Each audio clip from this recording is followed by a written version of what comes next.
Hello everyone. For a few amount of days we've been doing few grammar lessons. Okay. So now I thought of one thing, that as we are learning language, why not gain some more knowledge about what is language, what is the origin of language, how language came into being. So now in order to learn any language, you will have to know its history as well, the theories that the linguists have put into it. So now I'm talking about English today. So now as we were doing English lately, so I'll be talking about English only. English is a language. It is said that it is one of the most sophisticated thing that a person can have. But unfortunately, we don't pay much attention to it, just like we do to our breathing or to the beating of our heart. So language, it is basically an integral part of this entire humankind. Without language, you will not be able to learn any of the thing. So language is very important. So the origin of language includes many theories. Okay. So after getting all of these theories, the linguists, they came to know about why do we need a language. From the early man, from the gods and the goddesses, from the onomatopoeic word, from the echoic words, we got to know about the origin of language from the natural sounds. Okay, language isn't something like that. It's like a flash of wind. It's coming, came, and that's how it has got into it. No, it includes many processes, many theories. The people, they have gone through it for a lot amount of years, centuries, to let us know, to be how we speak, how we will be speaking, how shall we convey or express our feelings. Okay. So now, first of all, we'll be seeing some of the important sayings by some of the linguists as to why we should learn a language, or how a language is important, or what are the theories that a language includes. So first we will be learning language is a system by which sounds and meanings are related. It is said by Fromkin and Rodman. I'll be writing it.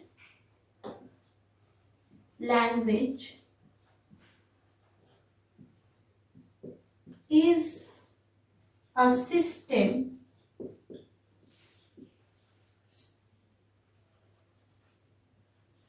by which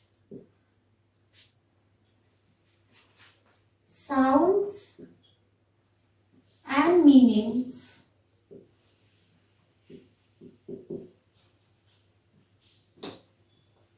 are related. It was proposed by Fromkin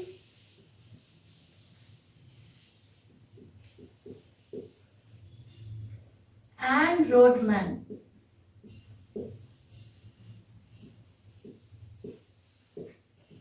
1974. So if you are learning about the origin of a language, you will have to know about some of the theories that are being proposed by these people. Okay? And if you only know this, that language is a system by which sounds and meanings are related, saying only this will not do. You will have to say the people behind it, the people who gave so much effort into making us understand what a language is. Now, the another is, language is the most sophisticated and versatile means available to human beings for the communication of meaning. I'll say this.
Yes, this is surely a very important phrase that we have got, because it is one of the most sophisticated. Because without language, our existence is simply not understood. Okay, we in the people who cannot express their feelings, there we don't understand them easily, but someone who is talking to you, or someone who is being able to express his or her feelings or his emotions, then it is obviously one of the most sophisticated and obviously the versatile means that human beings have for communication. Now, human beings and the communication of human beings or the animals, they have a very different, the differentiation is very, very important. That we'll be doing it later, someday after some days.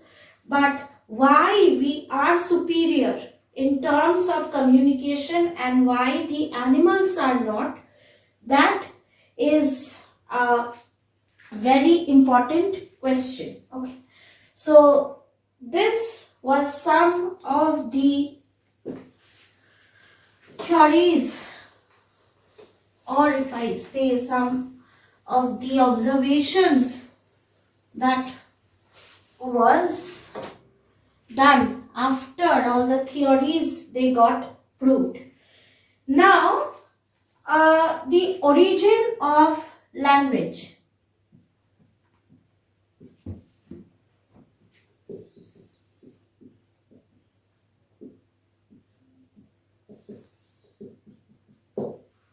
Origin of language. How and where language got origin, okay, that we don't know. The linguists, they are not sure how the language it got origin. There are some of the theories, which says about the origin of language, and from that we got to know about the origin of language in a some way it was figured out. Okay, so there are many. So the first one is the divine source theory. Is the divine source theory. Then we have the natural sound theory.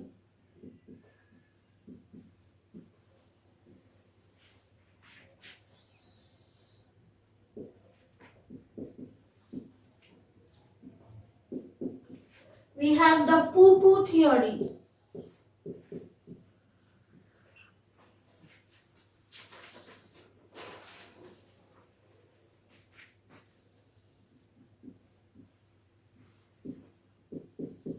And the ding-dong theory.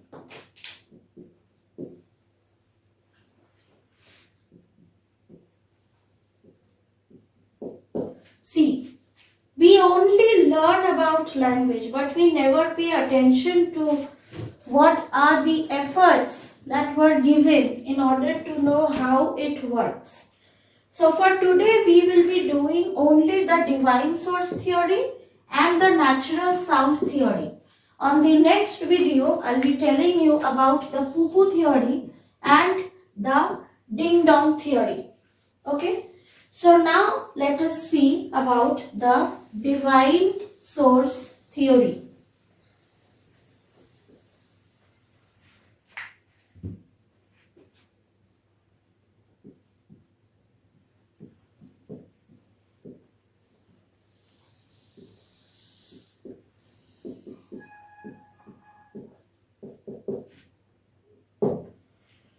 Why are we saying it divine? What is it this Almighty have to do with language? Yeah, well, there's a theory behind it. In the origin, God created Adam and whatsoever Adam called every living creature that was the name thereof. Okay, we all know God created Adam.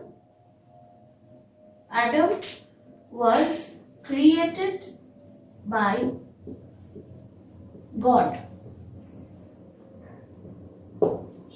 Yes, and Adam called every living creature that was named thereof.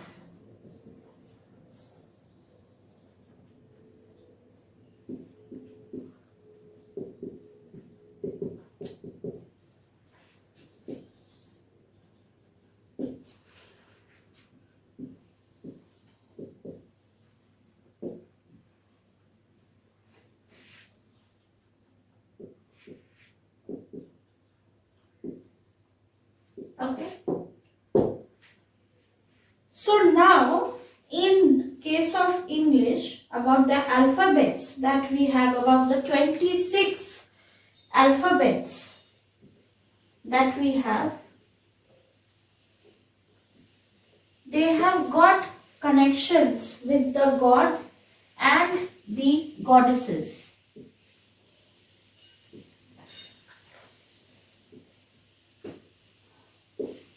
Okay. In each and every language, there has to be some connection about the god and goddesses. Like in our Hindu tradition, we have goddess, we have Saraswati, whom we call as the goddess of education, right? So, all our alphabets, okay, has symbols or ideographs used in writing that are often associated with divine view images, okay. Now, every society has a divine story to tell about the origins of language, okay.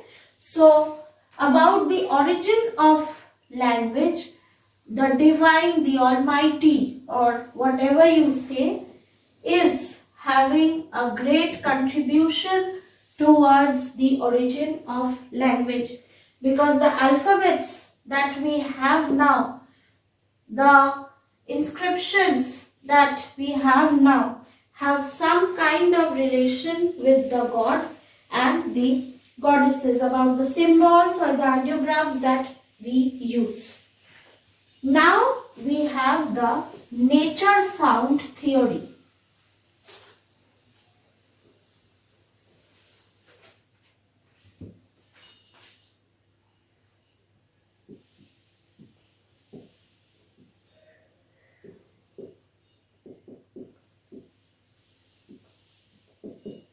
Nature, it also plays a very important role, played a very important role in the origin of language. Now this theory suggests that first words were imitations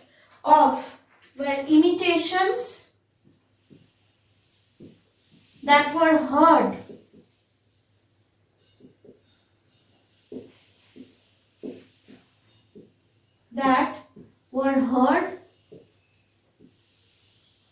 by the early men